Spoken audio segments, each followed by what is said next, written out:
नहीं मैं नीचे जाके देखता हूँ उनको, फिर ये कंप्लीट करने के बाद नीचे जाता हूँ. Hello, good morning. ये क्यों? Hello, good morning. ऐसा स्ट्रेट देखना है? अच्छा अच्छा.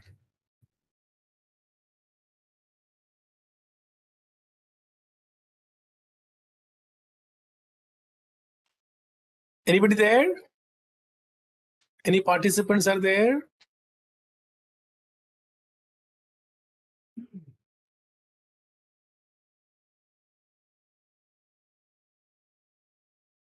Hello.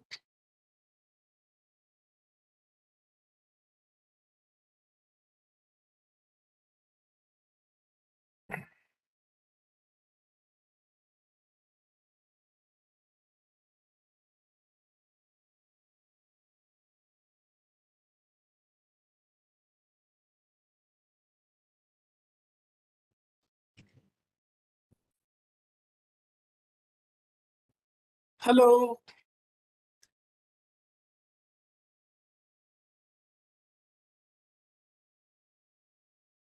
Good morning.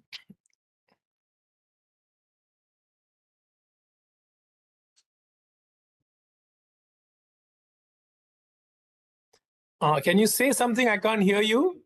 If the participants are saying something, somebody said good morning, but I can't hear the good morning. Text आएगा क्या? अच्छा, ओके. ये टेक्स्ट ढक रहा है यहाँ पे. अच्छा अच्छा अच्छा. अच्छा, यही है ये. Same chat. Jitendra Sharma, he has posted a question. Jitendra, which lecture are you talking about? Can you tell me a little details about the lecture? You said that in these lectures we use summation over integers.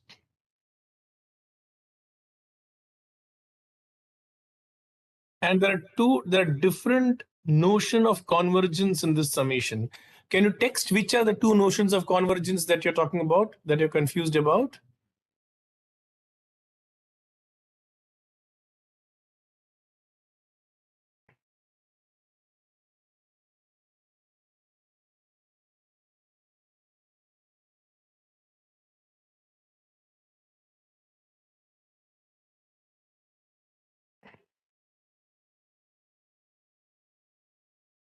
Hello, Jitendra. Can you hear me?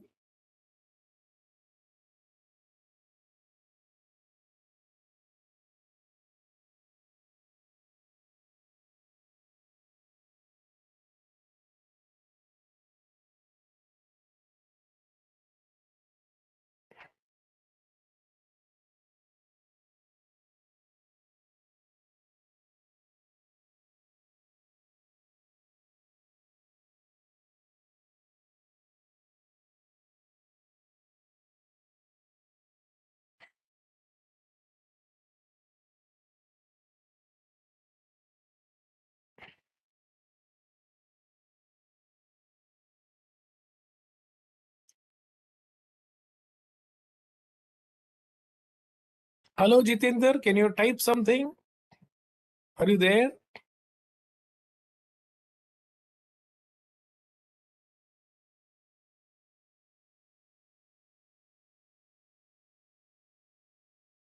Yeah, is convergence which is defined on the okay, you mean I believe you're thinking of this Jacobi theta function identity, where you got a summation over all the integers. Is that what you're thinking about?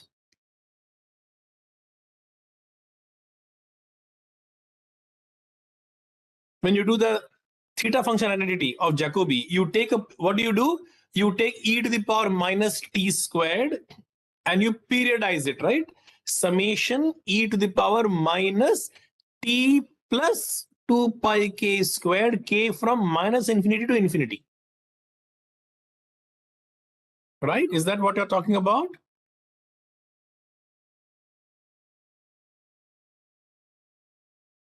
The Jacobi theta function identity, right? Now, here it doesn't matter which notion of whether you go from minus n to n, or you can demand that the summation from minus n to n should converge, or individually 0 to infinity must converge and minus infinity to minus 1 must converge. These two notions are equivalent because the series is a series of positive terms, no? Or every term in the series is non-negative. So it doesn't matter. It will, in both notions of convergence, the limit will be the same.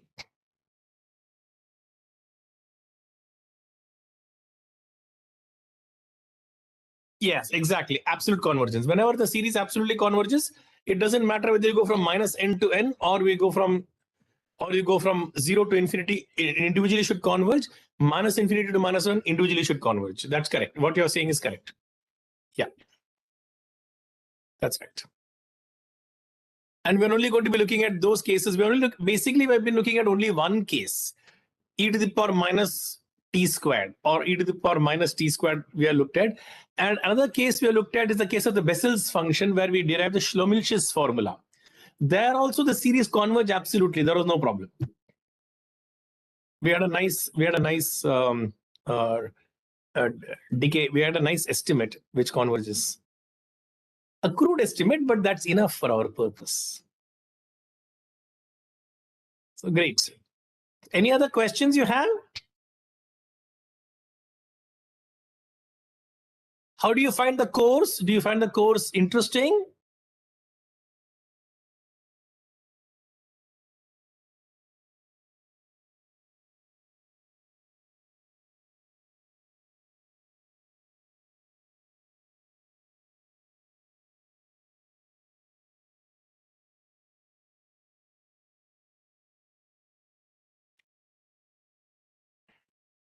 Do you find the course interesting?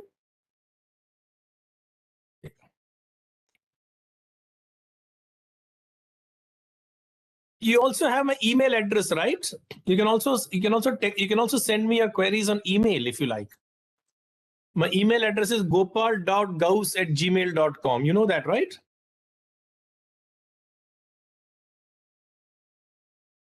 Yeah, so this course basically is very uniquely designed.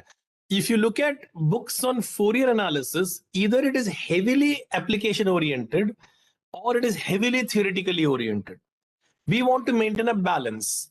We want to do classical analysis, zeta function, theta functions, Bessel's functions, etc. We want to look at applications to optics, applications to physics, wave propagations, applications to PDEs. Those are standard. These applications to PDEs is very standard. Applications to physics like Fresnel diffraction, etc., that's not usually covered in courses. Applications to zeta function and theta function are usually seen in number theory courses. And the generalized Fourier series that we'll be looking at, that is looked at in a very undergraduate perspective. So idea is to bring in functional analysis at that stage of the game and look at the applications to ODs both in the classical setup and again revisit in the functional analysis setup. And then later on, we'll go back and look at distribution theory. So it's a kind of, and at the end of the lecture, at the very last lecture in this series, we will come back to the Jacobi theta function identity, which we saw in the very first part of the course. So we'll do a complete circuit covering all the classical aspects and all the modern, some of the modern aspects also.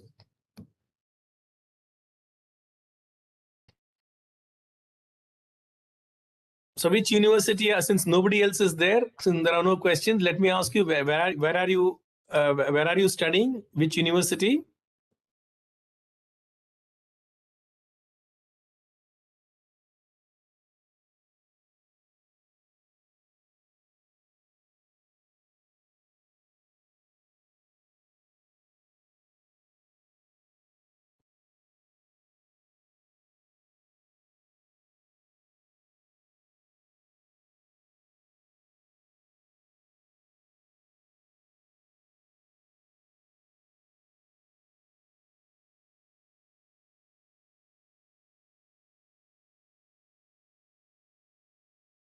Oh, PhD in ISER, Kolkata. Nice, very nice.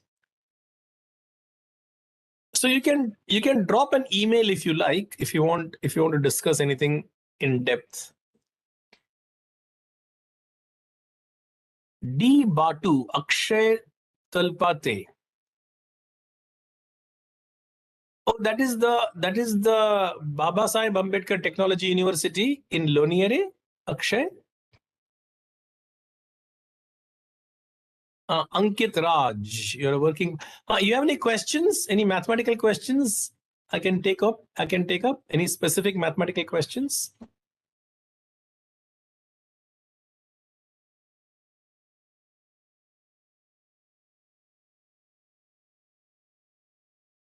Yeah. So Jitendra, you can write an email to me, and if you have my email address, it's or you can use the IIT email address also on the web page. You will see if you want to discuss anything further, we can do that, and that is true for all of you. You're welcome to write to me, and I'll be happy to answer questions on the email also. Yes, Akshay and Ankit, do you have any mathematical questions?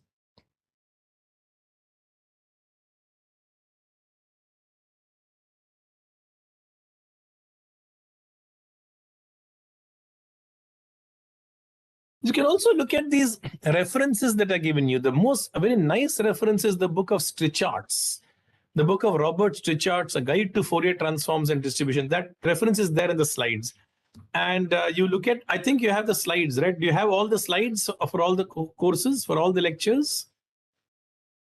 Akshay and Ankit and Jitendra, do you have the slides, the A to Z versions of slides?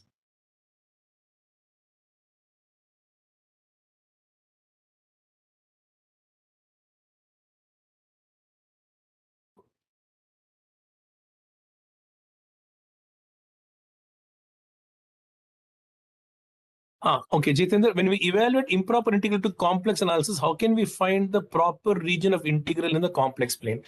Okay, one of the things that you must remember is that computing the integral using complex analysis usually requires some amount of ingenuity, a little amount of ingenuity. Okay. The thing is that first and foremost, please send me an email and I will send you the full A to Z version of the file. Okay, these files are being, a PDF version is being uploaded lecture by lecture, lecture 1, lecture 2, lecture 3. But I would like to put the A to Z version in one place, all the 600, all the 550 slides. And the thing is that number of typographical errors are being corrected every day. Some slight sign error here, some spelling mistake there. So these files are constantly being improved. And so if you drop an email to me, I will send you the file as a PDF file. Okay. So each and every one of you who is present today, please send me a line over email, and asking for the slides, and that will be a good reminder for me, and I will respond over emails, and I will send you the files. And these because as I'm editing the later videos, I discover small errors. Most of the errors are very small, and they're typographical errors, but it's better that you have the updated version.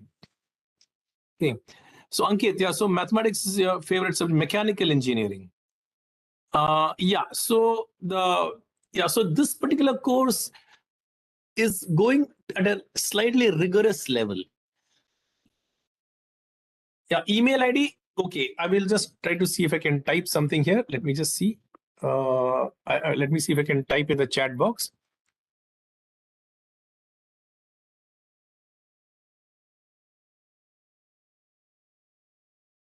Yeah. Did you get it? Everybody? Anybody is not clear? gopal.gauss@gmail.com.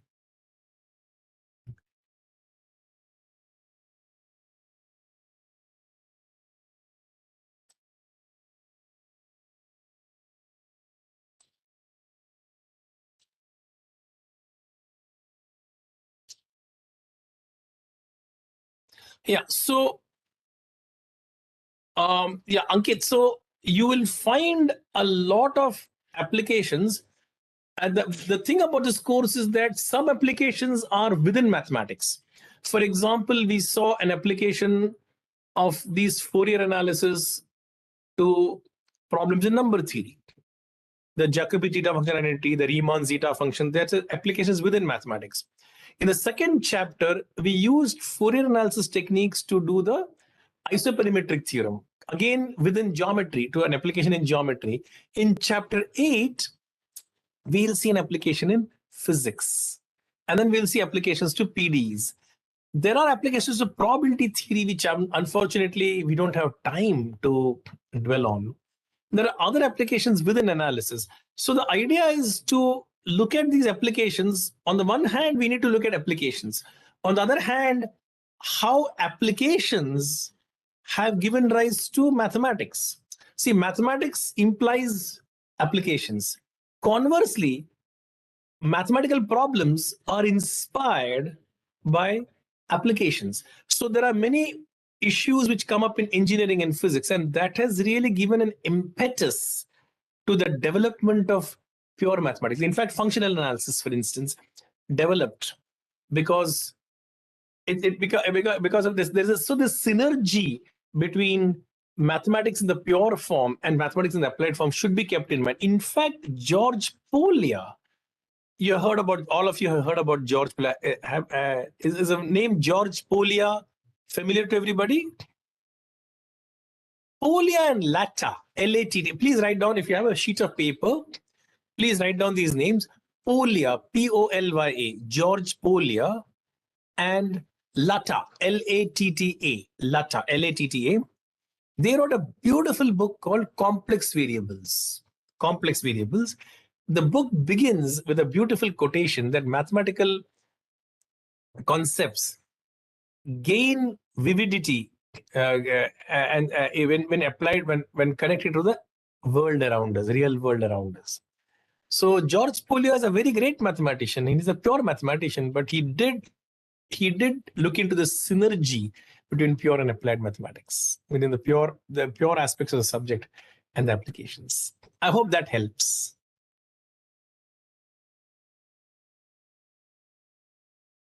Akshay, any questions, any responses, any feedback about the course?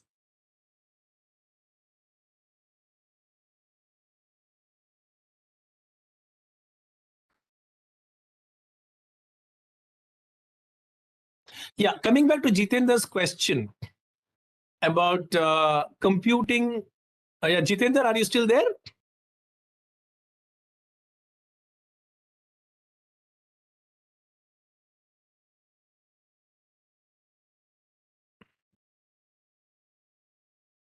Yeah, Jitendra, if you're still there, please type yes, and I'll get back to your question. I think your question was remained unanswered because I was talking to Ankit, because Ankit. Yeah. So your question was about how to decide the contour of integration when we want to evaluate integrals using complex analysis. Now, one of the things that we must understand is that computing integrals, whether you use complex analysis or otherwise, is an act of ingenuity. So while complex analysis gives you an efficient method to calculate integrals, there are certain broad guidelines. But remember that finally, there is no sure shot method. Now, let me give you a few broad guidelines. Now, usually, when there are rational functions present, rational functions of sines and cosines, you convert it into you put sine theta equal to e to the power I theta minus e to the power minus I theta upon 2i. Cos theta you write into, and then you put e to the power I theta equal to z, and you convert it into a contour in the integral over a circle, the integral from minus pi to pi. That is one case, integrals over circles. Another case is integrals over sectors and over rectangles. Now, when there are hyperbolic functions present, for example, try to calculate integral of sin x upon sin x, or cos x cos chi x upon cos x, cos ax, for instance. Let me give another example. E to the power ax, write down e to the power ax upon 1 plus e to the power x dx from minus infinity to infinity. I'll give you 3 examples. In all these 3 examples, the integral goes from minus infinity to plus infinity. Now, if you try to use a semicircular contour, what will happen? There will be 2 things will happen. 2 roadblocks will happen. One is that remember that the hyperbolic functions like sinh and cos, they have imaginary periods, imaginary zeros. So when they appear in the denominator, there will be infinitely many poles sitting on the imaginary axis. And so when you apply the residue method, you will have to basically compute some infinite series of residues. And so our problem, so we have just jumped from the fire, from the pan into the fire. Instead of computing an integral, we ended up computing a infinite series. The second thing is that semicircular contour, that contribution will not go to 0 as the contour recedes ever to infinity. So because there are infinitely many poles in the imaginary axis, that's a bad news. But the good news is these hyperbolic functions also have an imaginary period. So I could take a rectangular contour because the contribution from the top edge is a multiple of the contribution from the base. So they add up. So you get I equal to some multiple of I plus the residue part. And so these I terms get combined and you divide by the coefficient. You should think of what happens when you do integration by parts in your elementary calculus. When you try to integrate a secant cube x, and when you do the parts, the integral repeats itself with a minus sign. And so when you come to the left-hand side, it's become 2i.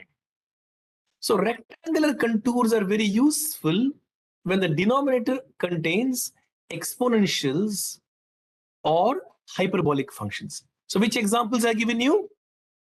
E to the power ax upon 1 plus e to the power x, integral from minus infinity to infinity. Example number 1. Example number 2, integral from minus infinity to infinity sin x upon sin x. In example number 3, cos chi x upon cos ax. Please do all these 3 examples using a rectangular contour. Sometimes you use a sectoral contour. What happens is that the integral along the one arm of the sector becomes a multiple of the integral along the other arm. This typically happens when you look at denominators like 1 plus x to the power n, x upon 1 plus x to the power n dx, integral from 0 to infinity, for example. So what happens if you use a sector, one arm of the sector, the integral that you want, the other arm of the sector, the multiple of the integral that you want. So we have seen circular contours, rectangular contours, sectoral contours. And the 4th type of contour are the keyhole contours that you use when you're involved with multivalued functions. So there are these broad categories of toy contours, actually. There are examples where nothing fits in. There are always such examples because integration is not some automatic thing. Some amount of ingenuity is always required. So another thing you have to remember, I can do, I have some notes on complex analysis where I had discussed these things in detail for a course which I've been teaching complex analysis several times to undergraduates. And so I can share those notes also. But if you ask me, then I'll remember. Otherwise, I'll not. So the onus is on you to remind me. I'll share with you the notes. You know, Richard Feynman wrote his book. Surely you're joking, Mr. Feynman. In that, there's a beautiful episode of Richard Feynman. Richard Feynman made a remark that he can calculate any integral. If a person uses contour complex analysis to compute an integral, he can do it without complex analysis.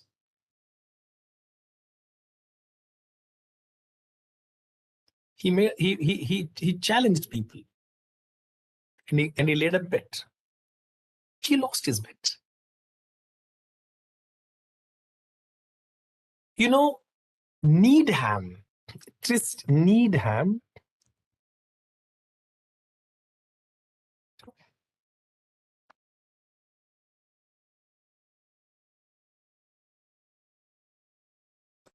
he wrote a book called Visual Complex Analysis. Visual Complex Analysis.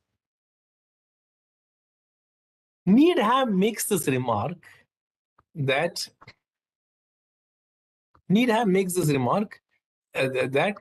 that Feynman's losing the bet is a veritable tribute to complex analysis. Yeah. Visual complex analysis. Needham's book is on visual complex analysis. So Needham's losing the bet is a veritable tribute to complex analysis.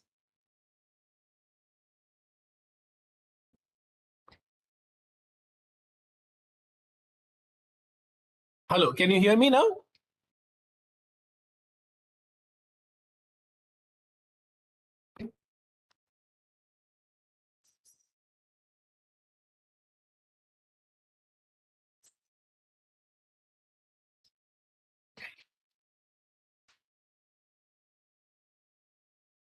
ये कुछ गड़बड़ हो गया. ये मैं जब भी type करता हूँ कुछ गड़बड़ से. Yeah. Abid Ayub. Yeah. So this is a very beautiful thing. Now, Feynman was not the only one who made such claims. Remember that in the very first lecture, I've given you a reference called Grattan Guinness, Convolutions in French Mathematics. That book I had given, there's a citation for that book. It's a 3-volume set. In one of the volumes, Grattan Guinness talks about Cauchy's development of complex analysis. Of course, that is also French mathematics, right? Denis Simon Poisson, he made a remark that when Cauchy, one of the triumphs of Cauchy was that he could compute integrals using complex analysis. But Poisson remarks that I had not seen any integral whose value wasn't already known.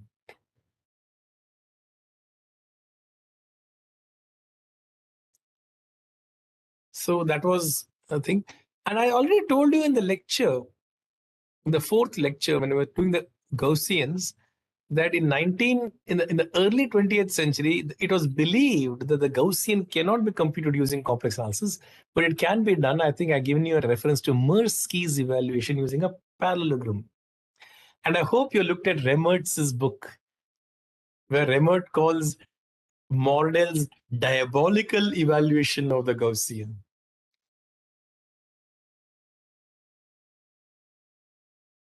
We can keep on talking about all these beautiful things about classical mathematics. Any other questions, please? Any other direction?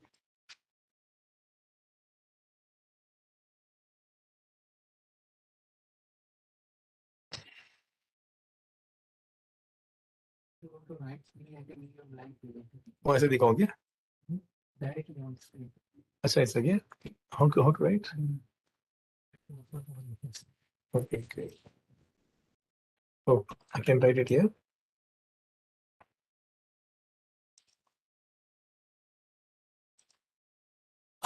Reference to Hermite's OD.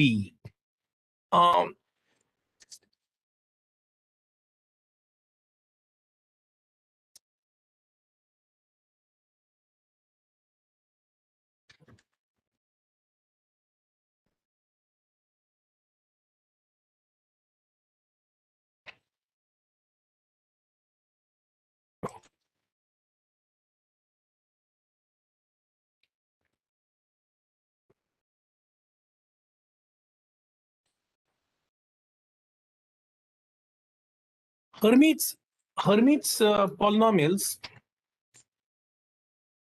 There are a number of references.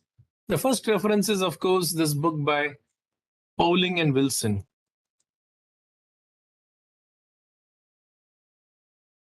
Quantum Mechanics with Applications to Chemistry.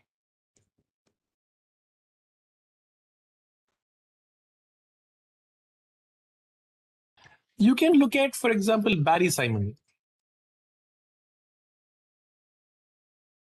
Methods of Mathematical Physics.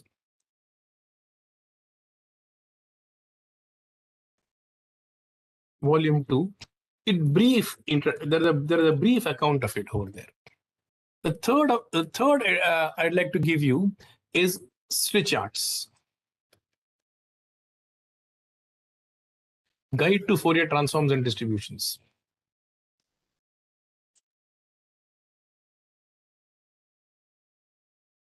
Where else can you find Hermite's functions and Hermite polynomials? You can find it in almost most books dealing with quantum mechanics will have some discussion on the Hermite's operator, because Hermite's operator is a quantum mechanical analog. So Hermite's operator is basically minus d2 by dx squared plus x squared. Minus d2 by dx squared is the square of the momentum operator, and x squared is the square of the position operator. So it is basically the observer. It's basically the operator corresponding to the total energy. Correct? Yeah.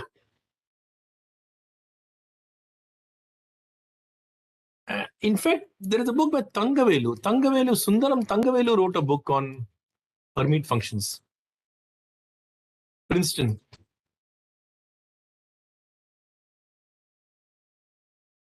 Thangavelu wrote about Hermite functions. Yeah.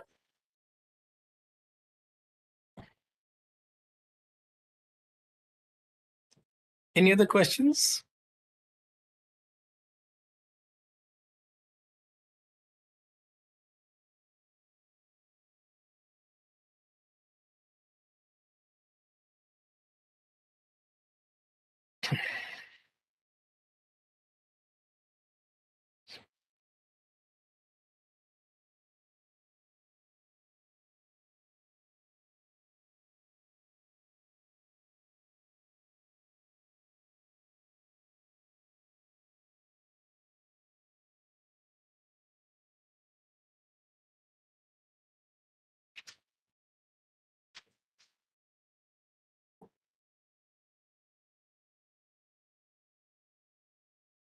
Yeah.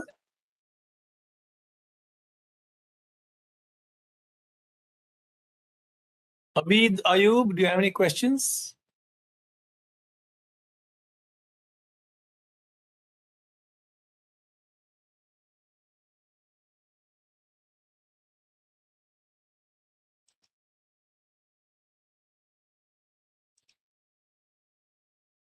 How can we find the, what is the question? So using the Hermite's polynomial, we have found the eigenvalues of the Fourier transform operator. How can we find other eigenvalues and eigenvectors for the same Fourier transform operator?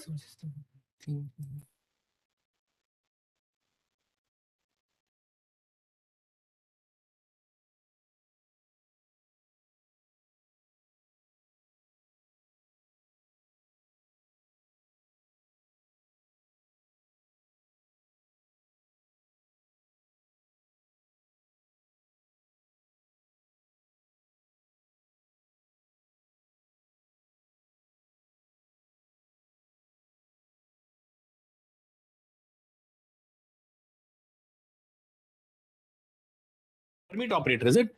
We have actually found all the, in fact, we have found all the eigenvalues and eigenvectors. In the later chapter, after we do, I think it comes in chapter 7 or something like that. In chapter 7, we are going to prove that we have found all the eigenvectors and all the eigenvalues. There are only 4 eigenvalues: root 2 pi, minus root 2 pi, I root 2 pi, and minus I root 2 pi. And all the solutions of the Hermite's differential equations with lambda to be a non-negative integer, the corresponding, if you take the list of Hermite polynomials and put e to the power minus x squared by 2, you get all the eigenfunctions, a complete orthonormal basis of eigenvectors. What I mean is the closure. You take the linear span and you get the closure, you get the whole of L2. That we are going to prove later.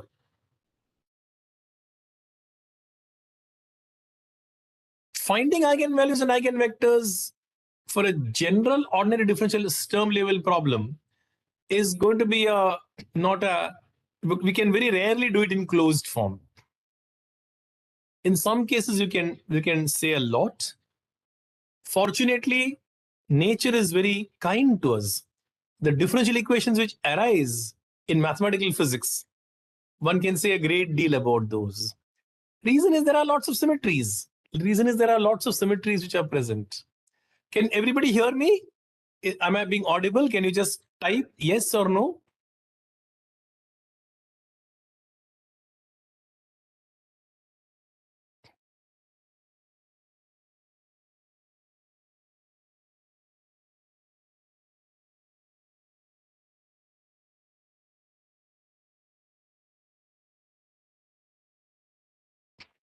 Am I audible? Can you please type?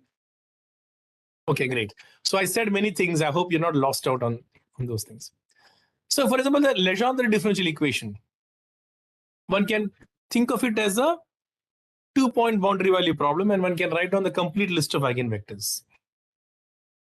The point is, there may be other situations. The Hermite operator is a very unique operator because it basically says that unitary operator has only point eigenvalues. In general, you can expect continuous spectrum. We'll come back to some of these things. If you have a compact self-adjoint operator on a Hilbert space, there will be a complete list of eigenvectors. And they can be determined successively through a maximization problem. And we're going to discuss that in detail in chapter 6 and chapter 7.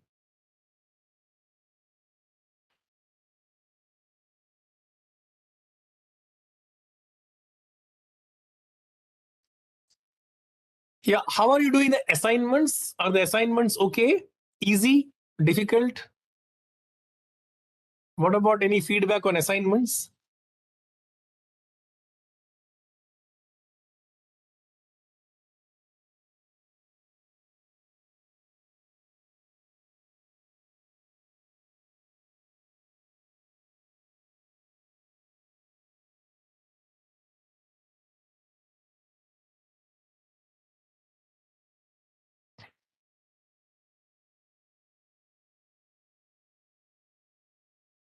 Any feedback about assignments, please? Easy, difficult? What is it that it's still not there? Connection is there? No? Connection is there. बाहर दिख रहा है, इधर नहीं दिख रहा। इधर नहीं दिख रहा।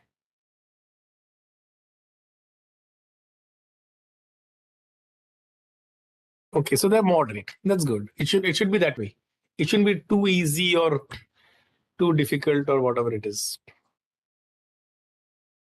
It should challenge you a little bit.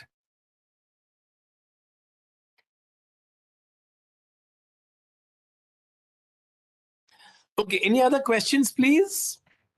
Keep shooting questions.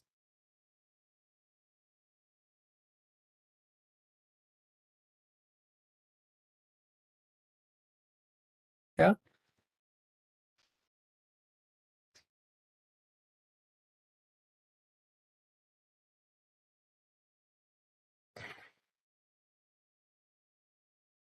Okay, maybe we should close the session if you are not having any further questions. I'll again type my Gmail address in case you want any further questions. Please don't hesitate. Please don't hesitate if you have any further thing to add. Feel free to, yeah, please ask.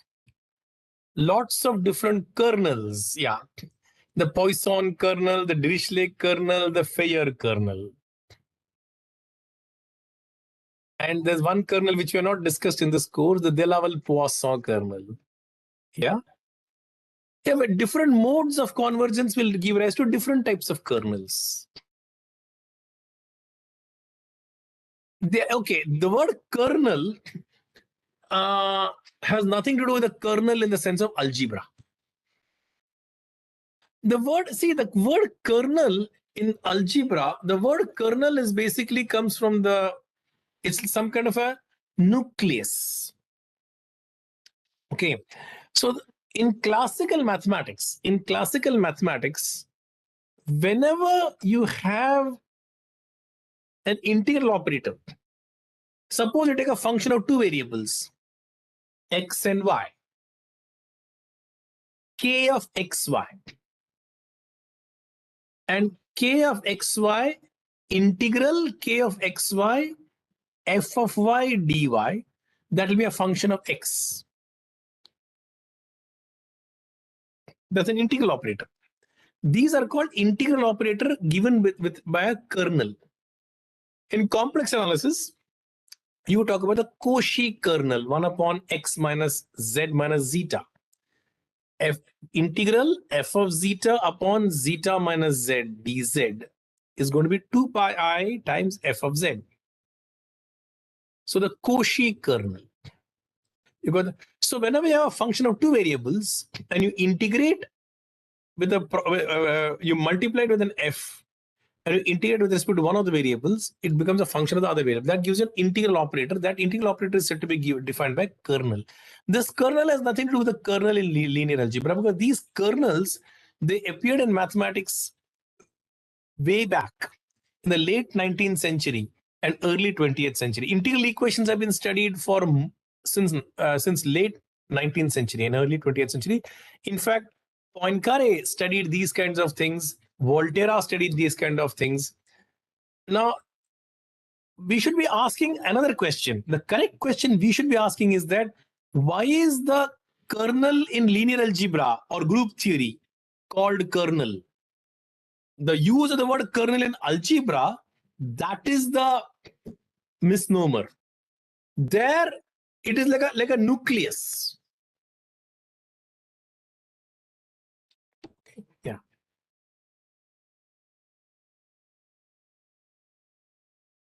In chapter 7, we will see some more kernels. The Volterra kernel.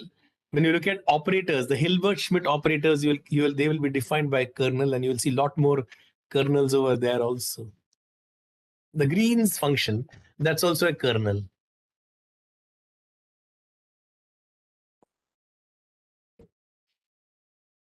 Okay, so great. So should we continue or should we exit?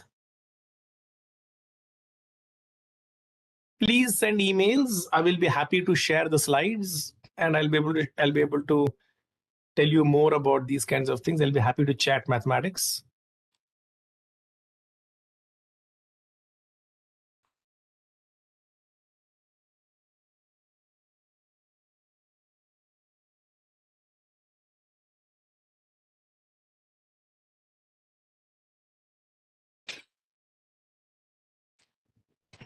Okay, then I think we'll close this session since no further questions are there. So, okay, so do drop in emails. Okay, bye-bye.